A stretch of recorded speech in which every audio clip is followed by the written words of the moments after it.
Tout type de savoir vient de l'enseignement que l'on se fait. Donc ils viennent et ils ne me demandent pas de leur apprendre à se défendre ou comment faire telle ou telle chose, mais plutôt de leur apprendre à exprimer leurs émotions par des mouvements, que ce soit la colère, la détermination ou autre chose. Donc ce que j'ai dit, c'est qu'il me paye pour lui montrer comment exprimer l'art du corps humain sous la forme de combat. C'est un peu comme le fait de jouer un rôle, en fait, n'est-ce pas? Eh bien, ce serait un outil utile pour un acteur. Ça peut paraître trop philosophique, mais c'est comme jouer en ne jouant pas, ou ne pas jouer en jouant. Vous m'avez perdu là. Ce que j'ai dit, c'est que c'est une combinaison des deux, en fait. Ici, de ce côté, vous avez l'instinct naturel, et de l'autre côté, vous avez le contrôle. Et il faut combiner les deux pour trouver l'harmonie. Si vous en avez un à l'extrême, vous ne serez pas cérébral. Et si vous avez l'autre à l'extrême, vous deviendrez un homme mécanique. Vous ne serez plus un être humain. C'est donc l'alliance des deux qui est un succès. Ça n'est donc pas du naturel à l'état pur ou l'absence pure de naturel. L'idéal est le naturel pas naturel, ou l'absence de naturel naturel. Le yin et yang. Oui, exactement, c'est ça.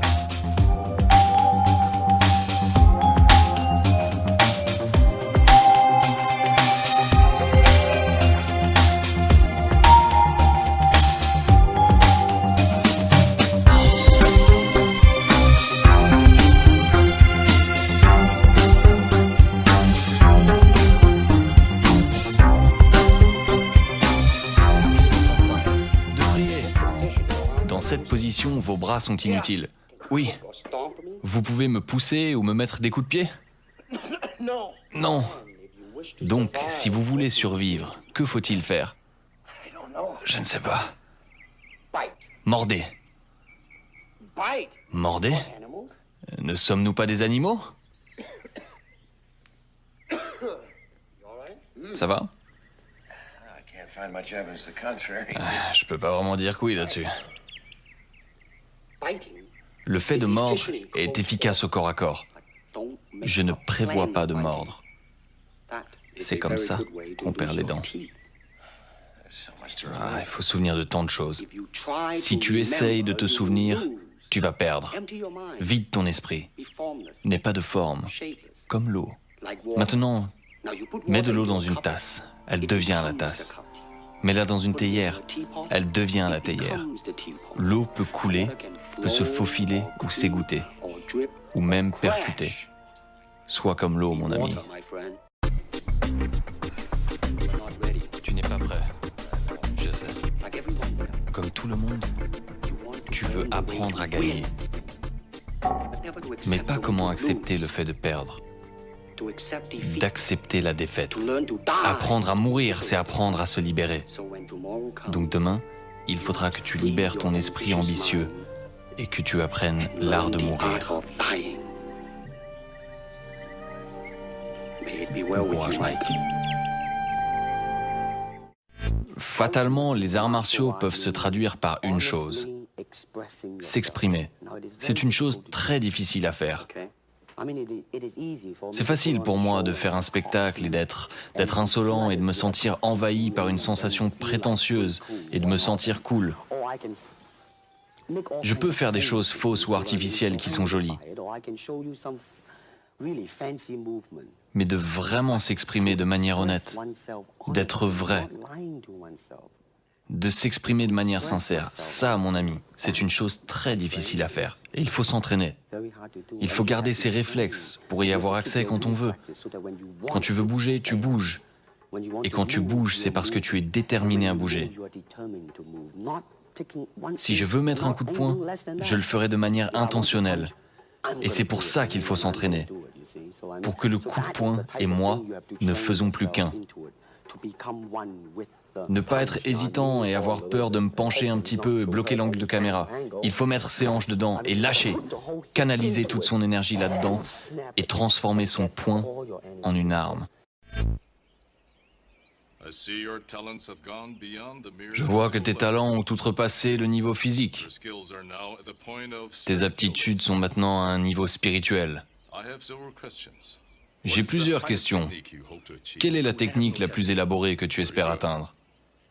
Ne pas avoir de technique. Quelles sont vos pensées quand vous faites face à un adversaire? Il n'y a pas d'adversaire. Et pourquoi donc? Parce que le mot « moi » n'existe pas. Alors, continue. Un bon combat devrait être comme une petite pièce de théâtre, mais jouée de manière sérieuse. Un bon artiste martial ne se crispe pas.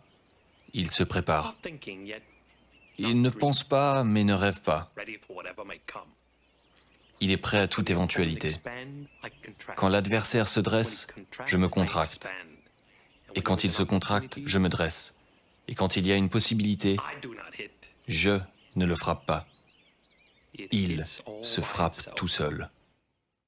Excusez-moi, je sais que je vous coupe en plein milieu de votre vidéo, mais si vous appréciez cette vidéo justement, n'oubliez pas de cliquer sur le pouce en l'air en bas à droite et de vous abonner à notre chaîne YouTube pour plus de vidéos comme celle-ci.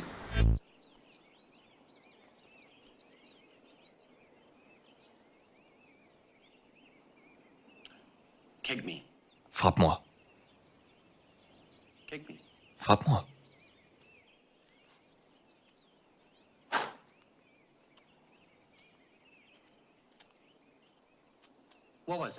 C'était quoi ça? Une démonstration? On a besoin de contenu émotionnel. Maintenant, réessaye.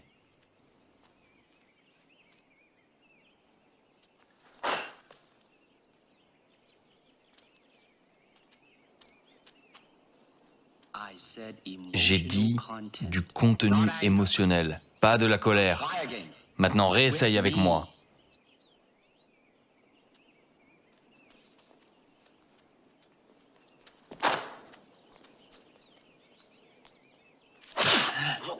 Voilà. C'était comment ça? Laisse-moi réfléchir. Ne réfléchis pas. Ressens.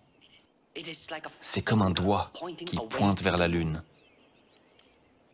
Ne te concentre pas sur le doigt, ou tu rateras toute la gloire du paradis là-haut. Tu comprends? Les gens me disent toujours, Bruce, est-ce que tu es vraiment aussi bon que ça? Eh bien, si je vous dis que je suis bon, vous allez penser que je suis prétentieux. Mais si vous dites que je ne suis pas bon, vous savez que je mens. Mais je serai honnête avec vous. Disons que je n'ai pas de crainte du fait de me retrouver face à un adversaire. Je suis tellement autosuffisant qu'il ne me dérange pas. Si je fais quelque chose, si je dois me battre, j'ai pris ma décision et c'est bon bébé. Tu aurais mieux fait de me tuer avant. Quand je regarde autour de moi, j'apprends toujours quelque chose. Et cette chose, c'est d'être soi-même, de s'exprimer et d'avoir foi en soi-même. N'allez pas chercher quelqu'un qui a du succès pour le dupliquer et l'imiter. Et pour moi, c'est ce qui se passe à Hong Kong en ce moment. Ils copient toujours les manières, mais ils ne commencent jamais par la partie centrale, par les fondations, qui est celle-ci. Comment être moi-même?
Bruce Lee a étudié la philosophie et la psychologie ainsi que de nombreux autres sujets à l'université de Washington à partir de 1961. La philosophie n'était pas un intérêt éphémère, mais une véritable passion qui lui était aussi importante que ses arts martiaux. C'est intéressant de mettre la philosophie de Bruce Lee en contexte en considérant ses influences. Bruce Lee était chinois et vivait aux États-Unis, ce qui lui a instantanément donné une dualité intéressante.